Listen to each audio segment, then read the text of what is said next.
Hey, it's Vanessa Smith with GetItDone.com, and in this video I'm going to show you how to create a slip knot.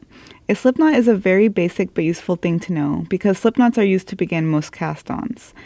So, to begin, all you'll need is your yarn and one of the needles you'll be using for your project. I'm going to take apart the slip knot I had created here and show you from the beginning. So first, we're going to draw up a length of yarn at least 6 to 8 inches, or about 15 to 20 centimeters. If you're going to be doing the long tail cast on, make sure your tail is long enough before the point of the slip knot. The first step is to have the yarn with the tail end toward the left and have it draping over the fingers of your left hand as shown here. And then take your pointer finger and thumb of your right hand, pinch the right strand, and then grab the left strand with the remaining fingers of your right hand. And you kind of twist your right wrist a little bit here. You'll take that right strand and cross it over the left to create a loop as shown here.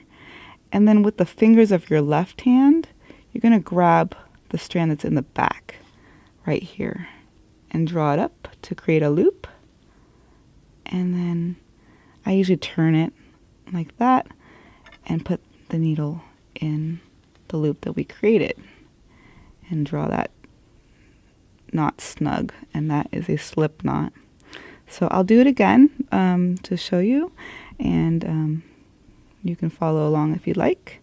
So again, just pinch that strand there, cross it over, and grab and draw up a loop.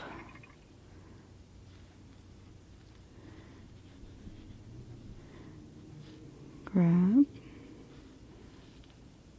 and pull up. So that's it. It's very simple. That's all there is to it.